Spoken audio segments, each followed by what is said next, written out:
प्यारे बच्चे नमस्कार। NCERT क्लास 12th फिजिक्स में मैं आपका स्वागत करता हूं और हम बात करते हैं आज के हमारा टॉपिक। और आज का हमारा टॉपिक है समांतर क्रम में जुड़े संधारित्रों की तुल्यधारिता के लिए व्यंजक व्युत्पन्न कीजिए। आज का हमारा टॉपिक बहुत ही इम्पोर्टेंट है। इससे पहले वाले लेक्चर में हमने श्रेणी क्रम में जुड़े संधारित्रों की तुल्यधारिता के बारे में बात की थी और आज हम बात करेंगे समांतर क्रम में जुड़े संधारित्रों की तुल्यधारिता के बारे में। आज का हमारा टॉपिक बहुत ही इम्पोर्टेंट टॉपिक है, इसलिए हमने उसको पहले से टैग लगा कर रखा हुआ है कि वेरी इम्पोर्टेंट।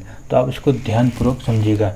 और टॉपिक शुरू करने से पहले मैं आपको बताना चाहता हूँ, यदि अभी तक आपने हमारे चैनल को सब्सक्राइब नहीं किया तो प्लीज़ हमारे चैनल को सब्सक्राइब जरूर करें और बेल आइकन को भी प्रेस करें ताकि जब भी हम कोई नया वीडियो अपलोड करें तुरंत उसका नोटिफिकेशन सबसे पहले आपको मिल सके। तो चलिए, समांतर क्रम या पार्श्व क्रम संयोजन। समांतर क्रम को हम पार्श्व क्रम संयोजन के नाम से भी जानते हैं।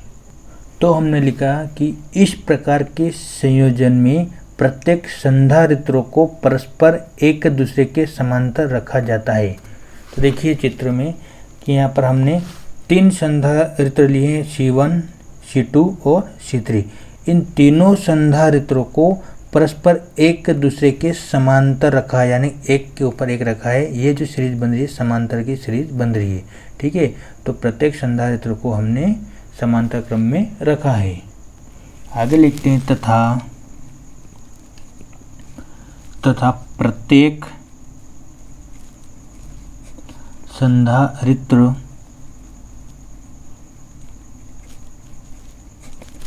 संधारित्र की पहली प्लेट को बिंदु A से तथा दूसरी प्लेट को बिंदु B से जोड़ दिया जाता है और प्रत्येक संधारित्र की दूसरी प्लेट को पृथक्कृत कर दिया जाता है। तो देखिए लिखा है हमने कि प्रत्येक संधारित्र की पहली प्लेट को बिंदु A से। देखिए हमारे पास यहाँ पर 3 संधारित्र है, C1, C2 और C3। तीनों संधारित्र की ये पहली प्लेट को बिंदु A से तथा तीनों संधारित्र की दूसरी प्लेटों को बिंदु B से जोड़ दिया जाता है और इसी संधारित्र की जो तीनों संधारित्र है, तीनों संधारित्र की दूसरी प्लेट को पृथक्कृत कर दिया जाता है। यानी कि हमने C1, C2 और C3 तीनों संधारित्र की दूसरी प्लेटों को पृथक्कृत कर दिया है। आगे लिखते हैं कि अब यदि बिंदु A पर संधारित्र को +Q आवेश देने पर, तो देखिए हमारे पास चित्र में ये बिंदु A है। इस बिंदु A को +Q आवेश देने पर, ठीक है, हमने क्या किया, इस बिंदु A को +Q आवेश देने पर तीनों संधारित्रों में आवेश उनकी धारिताओं के अनुपात में बंट जाता है। तो देखिए ये तीनों संधारित्र में जो आवेश है इनकी धारिताओं के अनुपात में बंट जाता है। कि मान लेते हैं कि संधारित्र C1 पर Q1 आवेश आ जाता है तथा संधारित्र C2 पर Q2 आवेश आ जाता है तथा संधारित्र C3 पर Q3 आवेश आ जाता है, अर्थात अपनी धारिताओं के अनुपात में विभाजित हो जाता है। तो हमने लिखा था कि बिंदु A पर संधारित्र को +Q आवेश देने पर तीनों संधारित्रों में आवेश उनकी धारिताओं के अनुपात में बंट जाता है।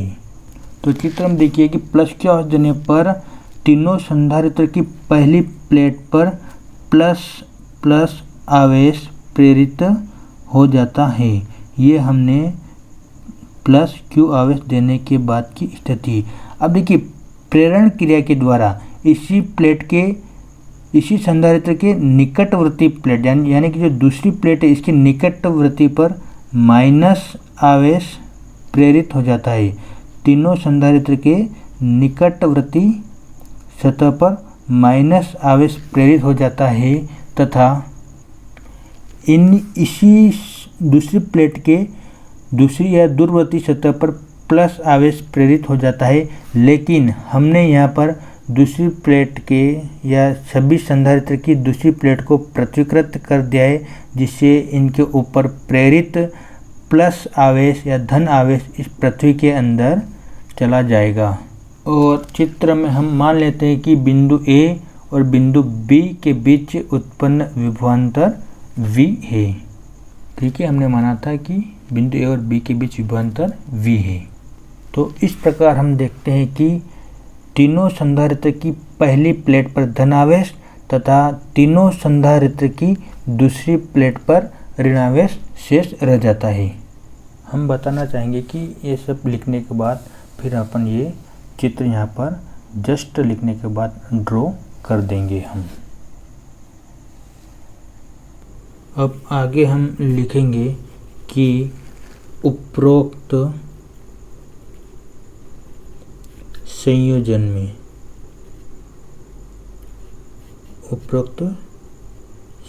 यानी कि अब हम इस संयोजन की बात करेंगे। माना संधारित्र की विद्युत धारिता क्रमशः C1, C2 व C3 है, यानी कि जो हमारे पास ये समांतर क्रम संधारित्र है इसकी विद्युत धारिता क्रमशः C1, C2 व C3 है। तो तथा आवेश Q1, Q2 व Q3 हो तो देखिए यहाँ पर प्रत्येक संधारित्र की धारिता क्रमशः C1, C2, C3 तथा प्रत्येक संधारित्र पर आवेश Q1, Q2 और Q3 हो तो पहले संधारित्र पर आवेश, और हम आवेश को Q से रिप्रेजेंट करते हैं, और यहाँ पर हम बात करें पहला संधारित्र इसलिए इसको नाम देते हैं हम Q1, और आवेश बराबर होता है धारिता इंटू विभव, क्योंकि पहले संधारित्र पर धारिता C1 है इसलिए हम यहाँ नाम देते हैं इसको C1। इसलिए पहले संधारित्र पर आवेश Q1 equal C1 into V।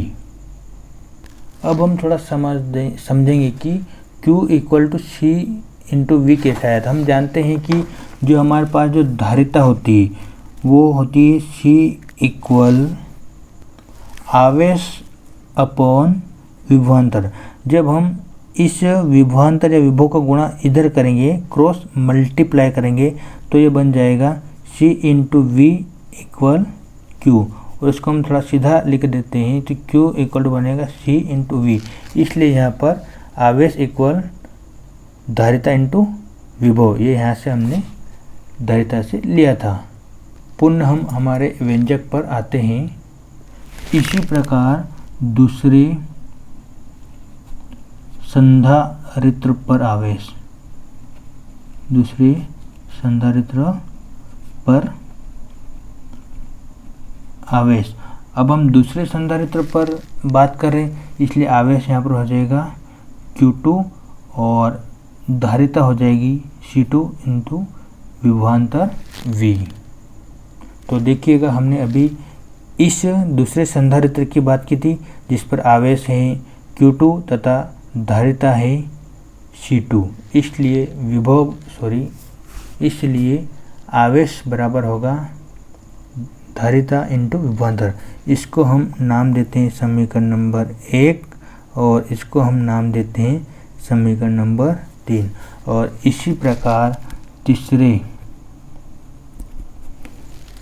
तीसरे संधारित्र पर आवेश, और तीसरे संधारित्र को हम आवेश रिप्रेजेंट करेंगे Q3, और Q3 इक्वल होगा C3 इंटू V, और इसको हम नाम देंगे समीकरण नंबर 3। तो देखिएगा अब आगे कि परिणामी आवेश, और परिणामी आवेश को हम रिप्रेजेंट करते हैं कैपिटल Q से। तो देखिएगा यहाँ पर कि परिणामी आवेश आने की जो हमने बिंदु A से प्लस Q आवेश दिया था, ये इसके संधारित्र के धारिताओं को समान अनुपात में विभाजित हो गया था, इसलिए इनका जो परिणामी आवेश होगा वो तीनों ऐड होके आ जाएगा, यानी कि Q1 plus Q2 plus Q3। अब हम समीकरण 1, 2 व 3 से मान रखेंगे, यानी कि जो हमने Q1, Q2 और Q3 के जो मान निकाला था, जिसके नाम हमने समीकरण 1, 2, 3 दिया, उसका मान हम यहाँ पर Q1 plus Q2 plus Q3 के अंदर रखेंगे। तो देखिएगा मान रखने पर Q इक्वल Q1 का मान है C1 into V1 plus Q2 का मान है C2 into we plus Q3 का मान है C3 इंटू वी। ये हमने क्या किया है समीकरण 1, 2 और 3 से यहाँ पर Q equal Q1 plus Q2 plus Q3 पर समीकरणों से मान रखा है। अब आगे देखिएगा कि इस समीकरण के अंदर यहाँ पर तीनों जगह V यानी विभव एक जैसा, इसलिए हम इनको क्या करेंगे कॉमन ले लेंगे। तो देखिए Q इक्वल हमने यहाँ से V को कॉमन लिया तो यहाँ पर अंदर बचेगा C1 plus C2 plus C3 और हम इसको समीकरण नंबर नाम देंगे 4। ठीक है। अब यदि परिणामी विद्युत धारिता C हो तो, और हम जानते हैं विद्युत धारिता C इक्वल होता है आवेश अपॉन विभवांतर या विभव, और हम यहाँ पर इस विभव का गुणा इस धारिता में कर देंगे तो यह बन जाएगा C into V upon Q, और इसको थोड़ा सा अच्छे से लिख देंगे तो Q इक्वल बन जाएगा C इंटू वी, यानी कि आवेश इक्वल बन जाएगा धारिता इंटू विभव। समीकरण 4 में Q का मान रखने पर, तो देखिए हमारे पास ये है इक्वेशन नंबर 4 यहाँ पर Q इक्वल में, और हमारे पास हमने Q का मान निकाला है Q equal C into V. तो हम क्या करेंगे समीकरण 4 में ये Q का मान रखेंगे। तो देखिए इस Q की जगह हम ये Q का मान रखेंगे तो C into V equal V और कोष्टक के अंदर C1 plus C2 plus C3 और कोष्टक क्लोज। अब देखिए यहाँ से V दोनों सेम है, क्या हो गया कैंसिल हो गए।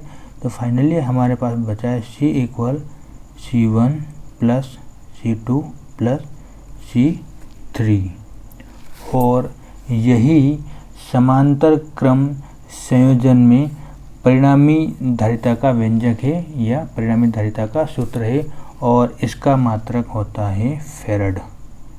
धारिता का मात्रक होता है फैराड। फाइनली हम यहाँ पर लिख देंगे कि यही समांतर क्रम संयोजन में परिणामी धारिता का सूत्र है। तो देखिएगा आज जो हमने ये व्यंजक पढ़ा है ये बहुत ही इम्पोर्टेंट है, आप इसको ध्यानपूर्वक समझिएगा, क्योंकि इसमें इस व्यंजक के एग्ज़ाम में आने के 100% चांसेस होते हैं। जय हिंद, जय भारत।